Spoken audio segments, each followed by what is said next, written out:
चाहते हैं और गहराई से बातें करना चाहते हैं। तो आज का विषय भी मेरा यही था, है ना, परमेश्वर की ओर से, कि परमेश्वर में मेरी जिम्मेदारी क्या है,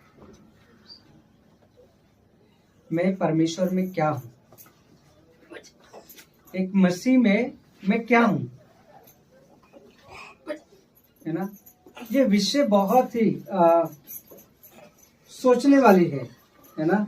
इस पर हमें विचार करना चाहिए सच में, है ना। अभी मैंने चेक कर लिया कि किस रीति से आप अभी, है ना, वचन में कितने मजबूत है ना। अभी पूछा और आप लोगों जवाब नहीं दे पाए, है ना। इससे पता चलता है कि आप परमेश्वर में कितने मजबूत हैं, है ना। इससे पता चलता है कि आप परमेश्वर को कितना आदर सम्मान देते हैं।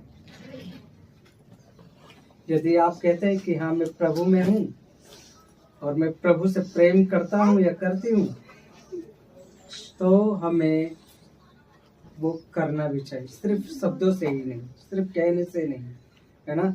तो आज का जो मेरा विषय है वो है कि मैं मसीह में क्या हूँ, है ना। मसीह में मेरी जिम्मेदारी क्या है ना। और वचन क्या कहती है, हम सब विश्वासियों के लिए जब हम मसीह में चलने का निर्णय लेते हैं तो बाइबल क्या कहती है हमारे लिए।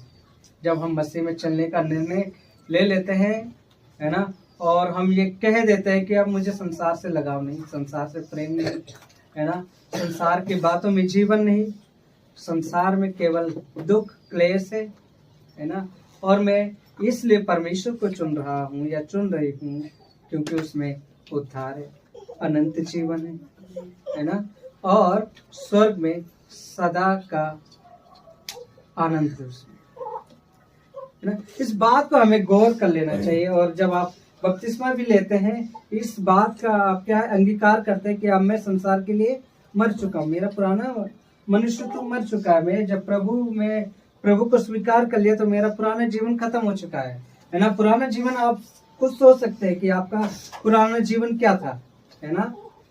पाप, व्यभिचार, झूठ, गंदी बातें, है ना, और भी चोरिया, झूठ बोलना, चुगली करना, लड़ाई करना, है ना, घमंड करना, ये बातें क्या है, अब बीत चुकी है, बीत गई पुरानी बातें।